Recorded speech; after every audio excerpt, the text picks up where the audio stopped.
अस्सलामुअलैकुम वरहमतुल्लाहि वबरकातुहू। जनाब क्या हाल चाल है, उम्मीद है आप ठीक ठाक होंगे। दोस्तों आज हम बात करेंगे MPPT चार्ज कंट्रोलर और PWM के बारे में कि इन दोनों में से कौन सा अच्छा होता है। दोस्तों जब भी आप अपने घर के अंदर एक सोलर सिस्टम इंस्टॉल करने का सोचते हैं तो आप ये सारी चीज़ें अपने जहन में रख लें कि आपने कौन से पैनल लगाने 550 वाट वाले बड़े पैनल लगाने या आपने छोटे पैनल लगाने 150 वाट वाले 180 वाट वाले।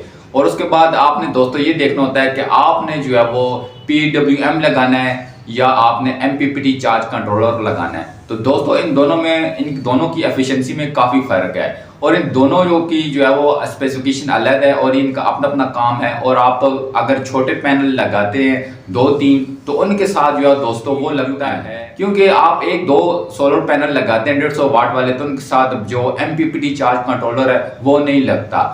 उसके बाद अगर आप जो है 4 पैनल लगाते हैं 3 पैनल लगाते हैं तो उसके साथ जो है वो MPPT चार्ज कंट्रोलर लग जाता है और बहुत अच्छा वर्किंग करता है। तो ये दोनों की वर्किंग कैसी होती है तो इस वीडियो के अंदर हम आपको बताएंगे कि MPPT चार्ज कंट्रोलर की वर्किंग कैसी होती है, कैसी एफिशिएंसी देता है और PWM इसके मुकाबले में कैसी देता है। तो दोस्तों सबसे पहले बात करते हैं PWM के बारे में। तो PWM जो है वो 1-2 सोलर पैनल के साथ लगाया जाता है। इसका काम सिर्फ इतना होता है कि आपकी बैटरी को चार्ज करता है एक स्पेसिफिक वोल्टेज के ऊपर और आपकी बैटरी को जो है वो ओवर चार्ज नहीं होने देता और आपकी बैटरी को जो है वो डीप डिस्चार्ज भी नहीं होने देता। बस इसका यही काम है। ये सोलर पैनल से आपके एम्पियर लेता है, जितने आपके सोलर पैनल एम्पियर आपको देते हैं उतने ही ये नीचे बैटरी तक पहुंचाता है और उसको जो है 12 वोल्ट की बैटरी को जो है 14 वोल्ट तक जो इसके अंदर फिट हुए होते हैं, सिलेक्ट किए होते हैं, उन पर ये चार्ज करके कट ऑफ कर देता है। तो इसका यही काम होता है, ये आपकी बैटरी को ओवर चार्ज या डीप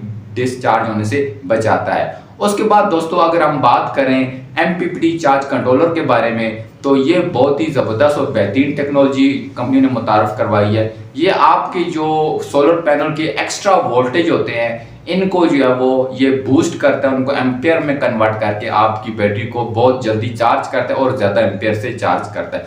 तो दोस्तों जो PWM है ये दोस्तों जो है वो सिर्फ और सिर्फ आपके एम्पियर को ऊपर से जितने आ रहे होते हैं नीचे बैटरी में ट्रांसफर करता है, ये एम्पियर को बूस्ट नहीं करता। इसकी जो एफिशिएंसी होती है वो 60% 65% होती है, इससे ज़्यादा ये एफिशिएंसी आपको नहीं दे सकता। जबकि MPPT चार्ज कंट्रोलर जो है वो आपके जो है वो एम्पियर्स को बढ़ाता है, वोल्टेज को एम्पियर में कन्वर्ट करके आपकी बैटरी को ज़्यादा एम्पियर देता है। PWM जो है वो उसमें जब आप कनेक्शन करते हैं सोलर पैनल के तो आपने उनको पैरेलल में जोड़ना होता है, चाहे आपके 2 हैं 3 है 4 है, आपने उनको पैरेलल में जोड़ना होता है।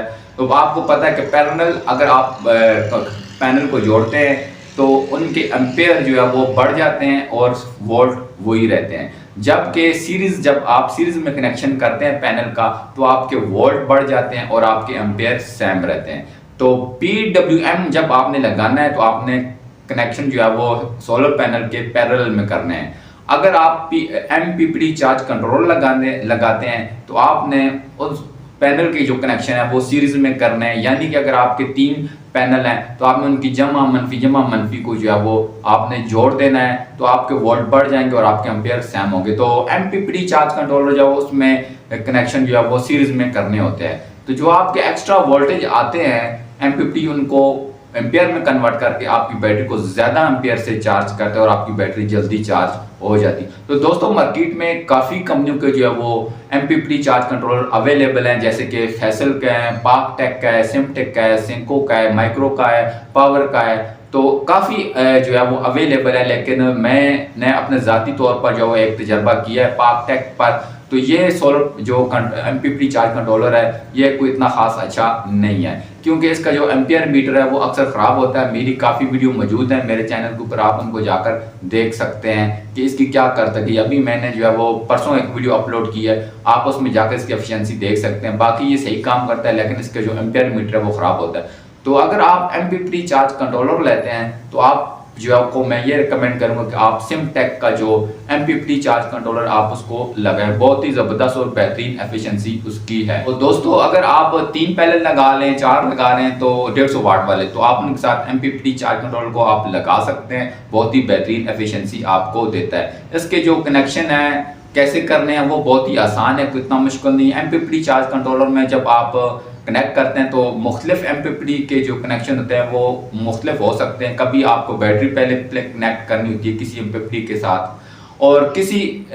और कंपनी का अगर MPPT चार्ज कंट्रोलर है तो उसके साथ हो सकता है पहले पैनल कनेक्ट करने हो। तो ये दोनों की जो आपको है वो आपके साथ इनके साथ एक मैनुअल आता है, आपने उसको पढ़कर आपने अपने कनेक्शन करने हैं।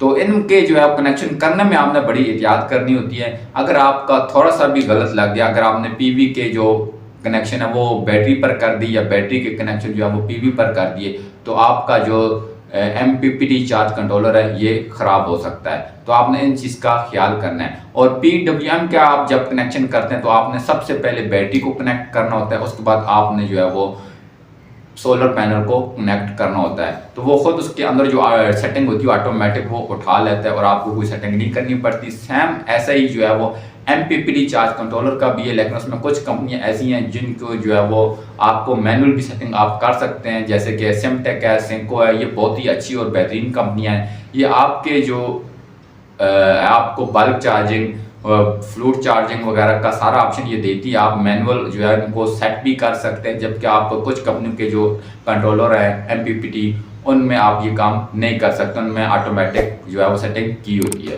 तो दोस्तों आज ये छोटी सी वीडियो आपके लिए बनाई। अगर आपको अच्छी लगी तो आपने इसको लाइक करना है, शेयर करना है आपके दोस्तों के साथ, और चैनल के ऊपर अगर आपने तो आपने लाजमी इसको सब्सक्राइब करना है। तो मिलते हैं इंशाल्लाह किसी और वीडियो के साथ। अल्लाह हाफिज़।